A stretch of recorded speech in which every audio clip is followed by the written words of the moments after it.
and blockchain-driven companies, and the Fabric, which focuses on cloud, Internet of Things, and network infrastructure companies. So please put your hands together digitally sitting in front of your screens for Mr. John and Mr. Sumant. So over to you. Well, thank you very much, and really nice to be here. I was telling John the other day that I have been a Thai charter member now for almost 20 years. And when I did become a charter member, I was the youngest one then, no longer.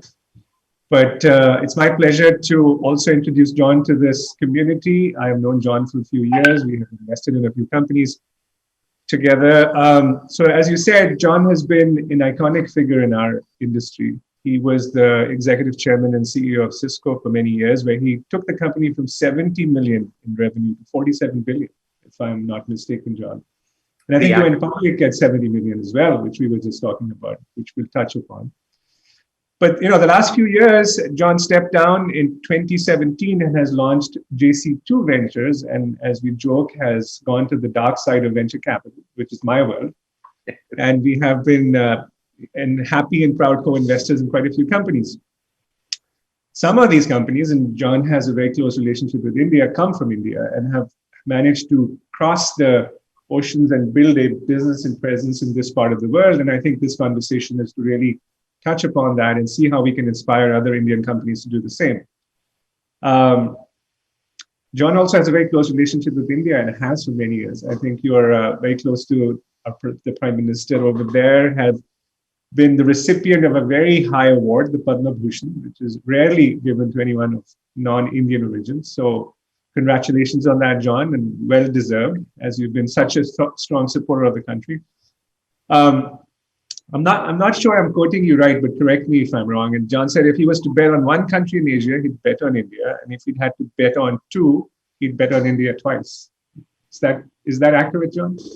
It's extremely accurate, Sumant. I believe very much in India in terms of the people, the country's future, the leadership, as you alluded to earlier, under Prime Minister Modi. But mainly, I believe in the entrepreneur spirit.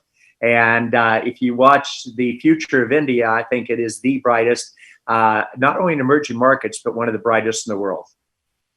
So let's talk about your relationship with India a little bit. And we'll go back to maybe giving the audience a little flavor of how it developed over the years and what made you decide to get engaged in the ecosystem here.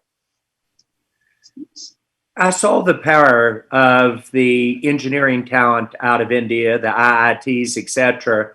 And at Cisco, as this began to develop, at first we acquired talent in India and began to build off that talent, especially from the engineering perspective. But then over time, we made it our second world headquarters. And so we saw a nation that was emerging. I would compare India today of China in the mid-1990s, when I doubled down in China at a time that most other American high-tech leaders were not willing to do that for a whole bunch of reasons. And Cami rode the wave for the next 2 decades in that country. I think India is positioned very similar for the next several decades. I think they've made changes in terms of ease in doing business and have a young population that has no fear, that is willing to dream, much like you see here in Silicon Valley. And they're learning how to spread that not across 6 or 7 cities, but across all 29 states. So it is that combination of just tremendous talent, an ability to dream, great partners, the largest democracy in the world, and also my experience being the co-chair of the U.S.-India Strategic Partnership Forum and interfacing to the top leadership in India that really gives me that confidence for the country's future. So to be with you all today is an honor. I hope that Sumant and I challenge you. If you agree with everything we said, we will have failed. We want you to think out of the box. We want to share lessons learned with you, etc. on that. So John, I always learn from you as we have these discussions or we sit at board meetings, but I'd love to get from you today and maybe go down a little bit more of the personal path and really talk about what inspires you. And as you think about spending the next decade or so helping young entrepreneurs, what inspires you to do that, but also what kind of people are you looking to work with and what inspires you to work with someone? So in the sequence, probably three questions on it. Yeah, at this stage of my life, Sumant, I'd never make a move on the chessboard. I'd play the game out to the end. I'm dyslexic, so I have to visualize how it plays. So I picture the outcome I want, the paths, the most likely challenges along the way, even my opponents or competition's moves. And then once I start, I know the sequencing that I want to do. What I'm after at this stage of my life is I want to make a difference one more time. We did with the internet, not just on technology or a company that grew to 75,000 people in terms of the approach, or creating 10,000 millionaires among our employees, but a company that changed the way the world works, lives, learns, and plays. And when we said that originally, people said, well, you're a router company and you're moving around zeros and ones. And I said, no, we're changing business models, entertainment, and everything. I want to do that one more time. And candidly, it's going to be around startups. Startups will be job creation for all of the incremental jobs around the world. The large companies in total will not add headcount, in my opinion, over the next decade because of automation and digitization. The productivity is going to be very high, and 40 to 50% of them will disappear. The second thing I want to do is live life to its fullest. And the ability to live the life and share the experiences with young startup companies on a global basis. I'm the French high-tech ambassador for Macron in France. I get to see the top startups out of India and across the US get the pick of the choice. To do that is so fun. And it is living life to its fullest and helping these young leaders grow and develop not only a success financially, but culturally, inclusion-wise, of gender and people of different religions and different colors of skin, etc. And then when they win, it's the rush. And the third thing I really want to do is give back. So the ability to do all three of those with startups around the world, with the 18 that are within my own portfolio, but the probably another 50 or 100 I talk to every month in terms of the opportunity. It is a gift that not many people get a chance to do, and I love it. I wake up every morning, my pupils are dilated. I hop out of bed. My wife says, slow down. But I'm off to coach these young entrepreneurs, and I can be in Germany in the morning or France, and then cross the East Coast, end up in India. And it is just fun. It's an honor to be able to do so. Well, having seen it firsthand, I have seen how you can impact the trajectory and the lives of these entrepreneurs so positively. They look after you. And it's not just that you bring experience in relationships. I think you also bring with, and this is a word that I don't think exists in boardrooms and it needs to, is empathy. Is really understanding the struggles that they're going through, and because you've been through them, and can really help them think this through, not only on a professional, but also personal level, which I think is unique, John. And I really want this audience to acknowledge it, and I want to acknowledge that it's a pleasure to see happen. It's very useful for the people that are going through this journey. Well, leadership is lonely. You use Cisco as an example. It wasn't straight up and to the right.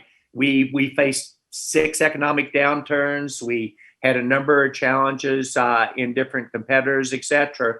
And so to share with young entrepreneurs, not just successes that I learned in my prior life, including acquiring 180 companies and probably being the model for all of high tech on how do you acquire and then grow those companies, but mistakes made. And you're more a product of your mistakes, in my opinion, and how you overcome them than your successes. And to be able to coach the young entrepreneurs through and say, here's what you're about to see. It's going to be tough. It's going to be lonely. You're going to have that feeling in your stomach. Am I making the right decision? And you're not going to be sure. But here are the trade-offs that you face. And when you've seen the movie that many times, you know how to do it. When you think about young entrepreneurs and the founding members are listening today, your all's job is only four things: vision, strategy for the company, develop, recruit, retain, and change the leadership team to achieve that, communicate, and a culture. Most people underestimate the importance of culture, but to the point that you raised about empathy, I'm a far from perfect leader, but we were one of the top companies in the world on corporate social responsibility, won every award around the world on that, but also we were a family. I knew every illness of every employee, their spouse, their children that was life-threatening, and we were there for them in ways that no other company was, and we shared the success across the whole population. Now, in an industry that had 15 to 20% turnover in their employees, over the 20 years I ran Cisco, we ran 5%. It's An incredible. industry that runs 25% for acquisitions and people leaving after they become part of the new company and moving on, we ran 4%. So the economic benefit was there, but the empathy was also there. And as you know, I get very close to the team. It doesn't mean there isn't tough love. I'm pretty direct about when I see a leader or he or she start to make mistakes, at least sharing the view and getting to think through that. But then in the end, it's their company. But I love what I do, Samant, and the advantage of seeing that movie so many times as you have helps us to guide those companies through their ups and downs. And I think what happens, John, is when you're starting a company, you're running so hard trying to get customers, make sure you have enough resources to keep the lights on, make sure you sell investors, you sell employees. You kind of forget the whole culture element because it becomes sort of a afterthought more than it needs to be. So maybe talk about what makes for a leadership culture, what makes for a winning culture, what makes Cisco a winning culture. And I can also, without taking too much time, knowing people who worked with you and for you, and the loyalty you've inspired in that base of people, I know it works. Well, in the reverse order, it's like doing good and giving back. And why do you focus on corporate social responsibility? Why do you focus on an inclusive workforce, both gender-wise and other categories as well? It's the right thing for business as well. To the point that you raised, and you've seen it with the startups, anyone who's worked with me, almost without exceptions, will work with me again. And as you know, across the startups, I am blessed to have a huge amount of the talent that I've worked with in my prior lives. Every customer I've ever sold to, I can sell to again, because to the best of my ability, I never sell them something they don't need. I try to always help them be successful in what they do and the direction. And so teaching that the culture should be owned by the CEO. She or he has to walk the talk. It has to be their culture with their other founders and their head of human resources or culture helping drive it through.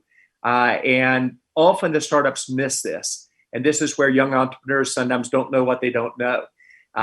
Especially during periods of stress or downturns like we're going through now, culture is what holds you through that, maybe even more important than strategy and vision. And there's nothing more exciting to me than when you have a brilliant young CEO like the one that we share in Amesh at Unifor, or Gustavo at ASAP, or the people at Pensando in terms of the team there, when suddenly they realize it is about culture. And after kind of talking to them about it and them being very polite, saying, yes, John, I'll get it, I'll look at it later, they get it and they suddenly get reinforced for it. And they understand the power of that empathy. Is it for everyone? Absolutely not. Majority of employees listen to this will switch jobs every 2 to 3 years. But for those companies that are building a company that lasts, they'll have strong cultures. Some of them will be like we described at Cisco, a family culture.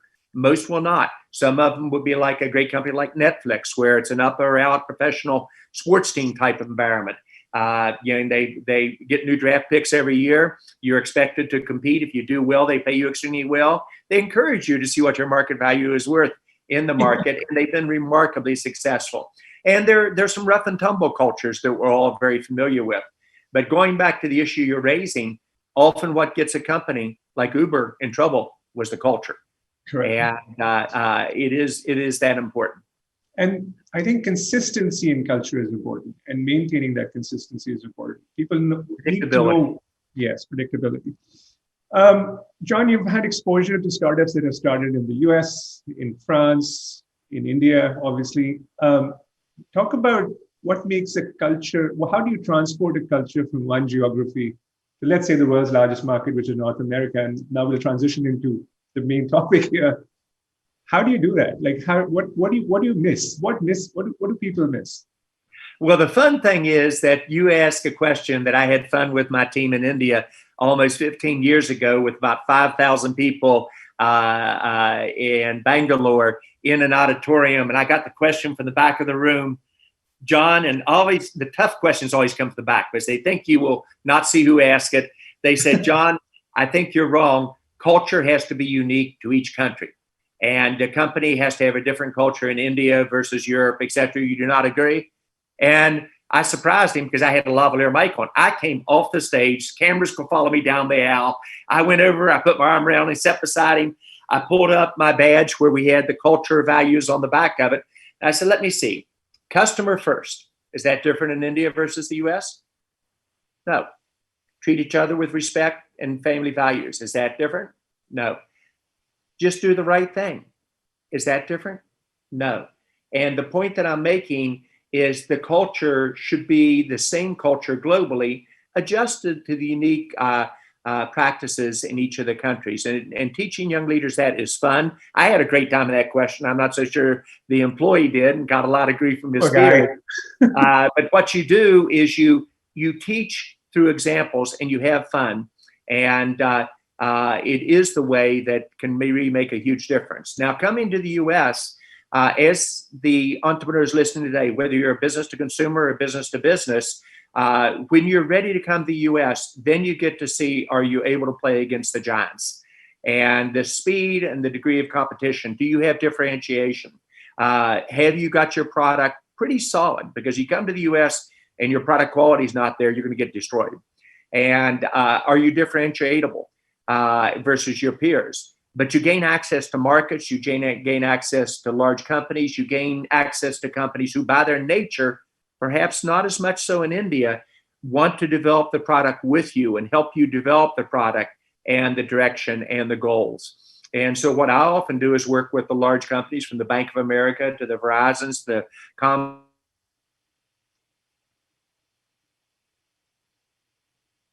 to change the top and bottom line of that company and bring a startup portfolio with the team behind it that will back up to help in the translation for how you do this. Working very well so far. So at the right time, I strongly encourage you to move and grow outside of India. If you make the mistake of staying too local for too long, somebody will come in and disrupt you. This is a world that Sumant is probably moving at 2 to 3 times the pace in the last year it was just 2 or 3 years ago. And the pandemic and the terrible economic challenges actually caused innovation to increase. Think of it, a vaccine in 9 months. That takes 5 years. But we also saw the companies grow and change at a tremendous speed. You and I probably would have said that in 2000, 50% of the venture capital high-tech backed companies went out of business with the dot-com bubble. In 2008, 30% went out of business with the Great Recession. This one was unbelievably aggressive and disruptive, and I probably would have guessed about 40% would go out of business. That did not happen. Less than 10% did here in the US. And the reason for that is twofold. First is the availability of capital was huge. The local banks' portfolio of investments from their customers probably up 50% in the last 2 years. Venture capital, you and I talked about the money flowing in to it. But also the companies handled it better and adjusted very quickly to the new reality, brought expenses in line for it, having seen the movie before. But it's a technology world. And this is why I believe that technology on the NASDAQ will outperform the non-technology companies on the Dow by probably 2 to 1 over this next decade. So there's no substitute for hitting a wave. It's going to be a digital world. Every company, every individual, every state will become digital, much like India and Prime Minister Modi's digitization of the country. He nailed that.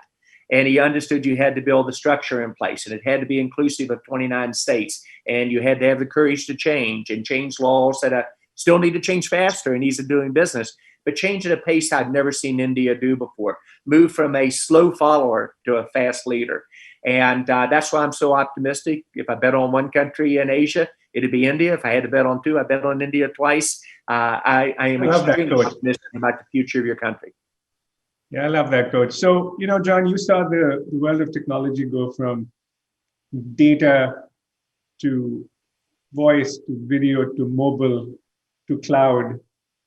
And, now I'd say we are in this wave of automation, artificial intelligence, call it whatever you want to call it, so using software and, these technologies to make things more efficient. Yes. We have a company we have invested in together that's come out of India and has done a very, I would say, reasonably successful, because the story is not fully told yet, but super happy about the progress, which is Umesh Unifor. And I just want to touch on that as an example of a company that built a product out of IIT Chennai. You saw it. You Yes. invested in it before I did. You are the one who showed it to us. What made you decide to invest in him in particular? And then as he transitions his company into a US entity, what have you seen being the most challenging things for someone like him to do? And it's purely as an example, not necessarily as one company. I'm using him as an example for a trend. Well, I think the trend is going to accelerate, and it's a transition Indian startups who are going to global have to make and access the capital out of the U.S. Very difficult to get access to the capital out of the U.S. if you aren't doing business in U.S. dollars and if you aren't having a major presence in the U.S. But what was attractive about it, and this is for all the entrepreneurs listening today, it's very simple. You don't compete against competitors. You compete against market transitions. What is the business model transition happening, whether it's business to consumer or business to business? And what new technology, such as artificial intelligence, are you riding? And this is when great companies are made. It's when Amazon was made with riding the internet and delivering their products virtually to their customers. It's what Cisco was done when you took routing and switching and put everything, data, voice, and video over the internet as opposed to separate networks and focused on outcomes. And so what I watch for is the business model transition with new technology. There is no transition going on bigger today, in my opinion, since the cloud than artificial intelligence. So I would say three major technology transitions. I'd put it in the internet, I'd put it in the cloud, and then I'd put it today in artificial intelligence and automation. And then the business models that change will change at different speed depending in the company on where that automation can be used with artificial intelligence.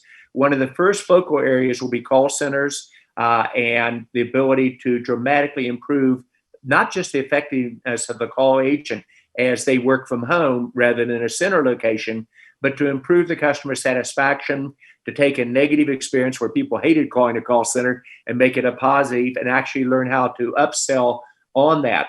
So I look for that transition. That's going to be probably the hottest area in artificial intelligence, in my opinion, over the next 2 to 3 years. Then I think you'll see it move into other categories such as sales or HR, et cetera, or factory floor automation within that. So that's what attracted me to Uniphore. Then the second thing is the CEO. And I had the honor to see the top 8 award winners in India selected by MIT here almost 3.5 years ago. And I had the chance to sit down with all 8, and all of them were spectacular. But one stood out, and that was Uniphore with the mesh. And so I got very interested in that, had not intended to invest. But as I was the advisor to Prime Minister Modi in many ways on his digitization program and startup program, it's hard to advise somebody if you're not doing it yourself. So when I invested in the companies in India, I saw the positives, but I also saw the challenges that they face and what we have to change in government regulation to get this across the whole country to scale where it can be the majority job creation of the 1.2 million jobs we need per month can come from startups in the future. And I think it can. So I bet on the CEO as a second. Then I went to customers and I said, there was only one Steve Jobs. He just knew what to build. Amazingly brilliant person, somebody that I admire his technology skills very much. Still took him 7 years. But with the customers, they'll tell you at a individual account, I can go to a Fidelity or a Bank of America or to distribution channels such as Wipro or the others and get the feedback on what do they really think of the company and the technology and the leadership. And then I try to time them for are they really close to an inflection point?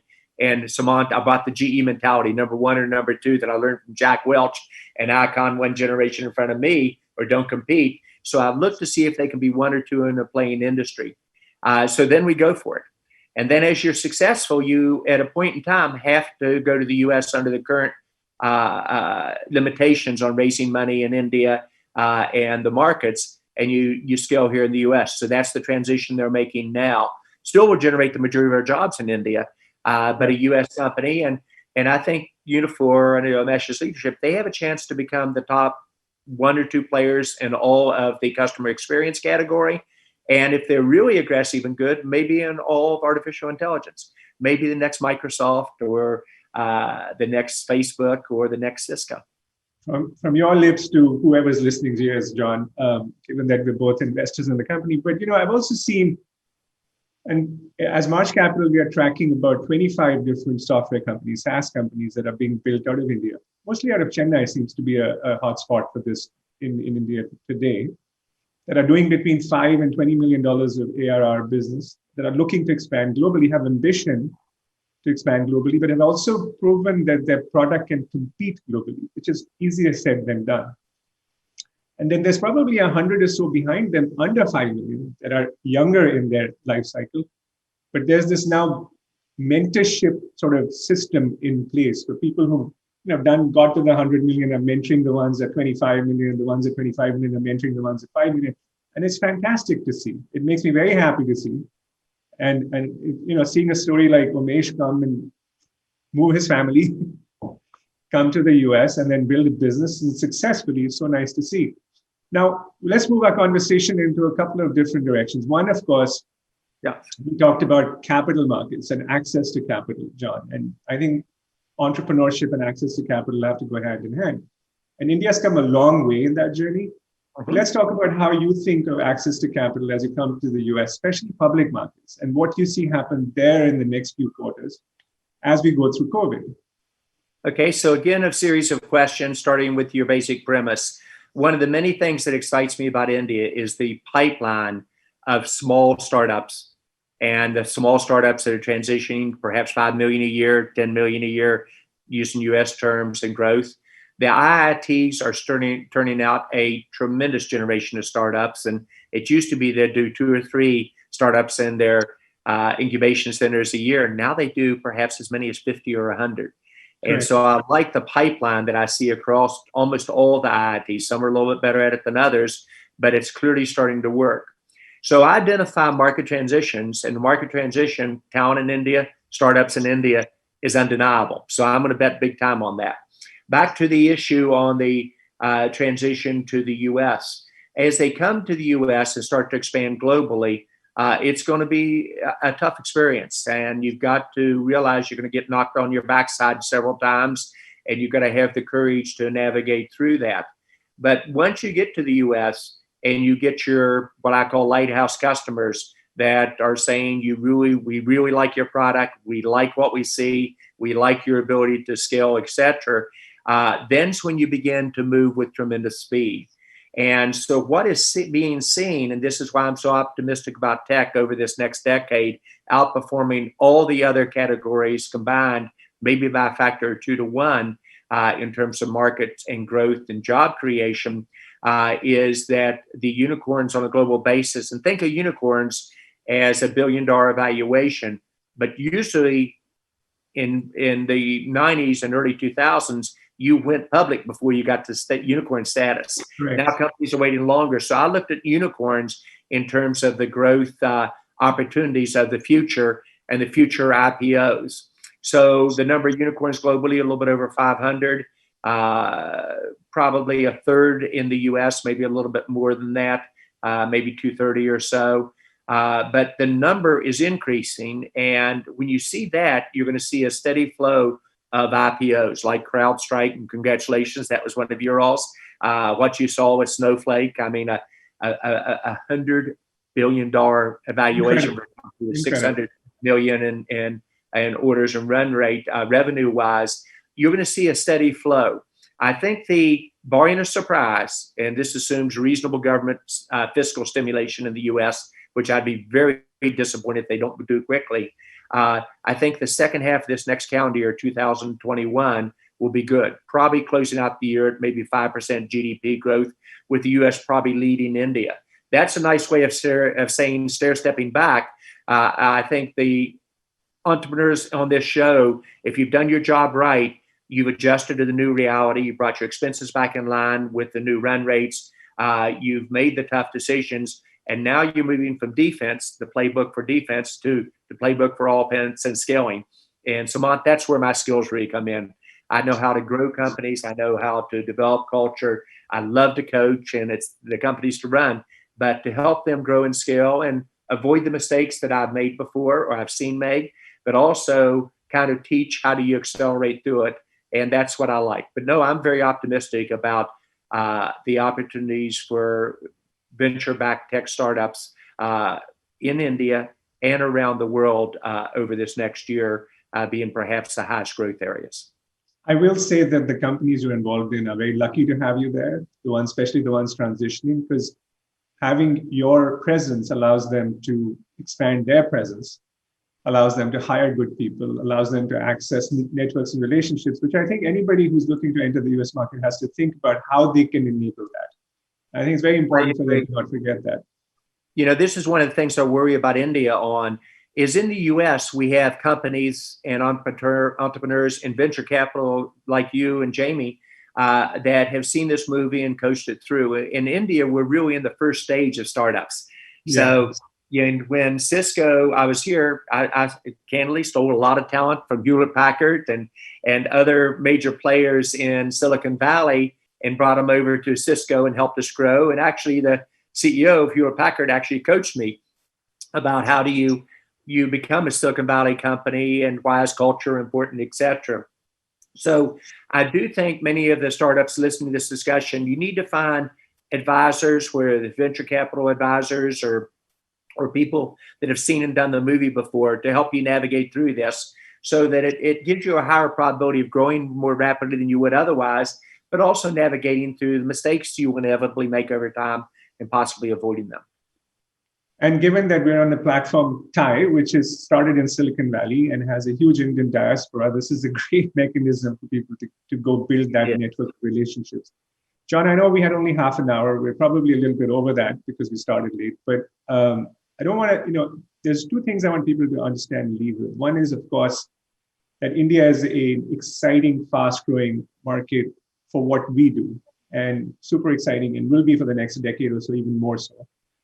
The second is what has happened with COVID, especially in the world of technology, has accelerated people's appetite for this kind of innovation. It's become a business continuity problem rather than a efficiency or extra revenue, nice to have, must have versus nice to have. Any last thoughts, things that we should have covered, we didn't cover, that you'd like to leave the audience with? Well, maybe to challenge the audience a little bit. I think it is so important when you see a market inflection point, both technology and business model occurring, to move rapidly. And speed is so important in this.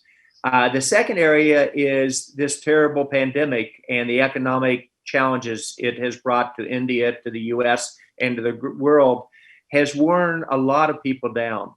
And I worry that we're not dreaming as big. I worry that we're not looking past the short term. And when I said it was be 3 to 5 quarters, and people called me a pessimist for the first time in my life back in February, March, it was 3 to 5 quarters of tough times.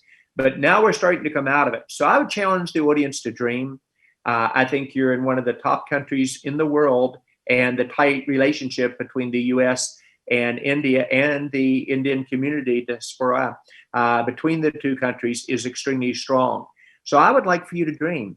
And then as you're successful, and many of you will be, give back to both your employees and give back to society. It's the right thing to do, but it's also just good for business. So my challenge is, have the courage to follow your dreams. Know that it won't be straight up and to the right, that you'll be more a product of your setbacks than you will your successes. But I believe in you. I believe in your country. I believe in the relationship between our two countries being the most important one in the world. Dream, make dreams come true. Well, John, thank you so much. Really appreciate you taking time this morning. And I hope you continue to inspire many generations of entrepreneurs. It's really exciting to work with you. And again, thank you for the organizers, and let's keep doing what we're doing. Great. Be safe.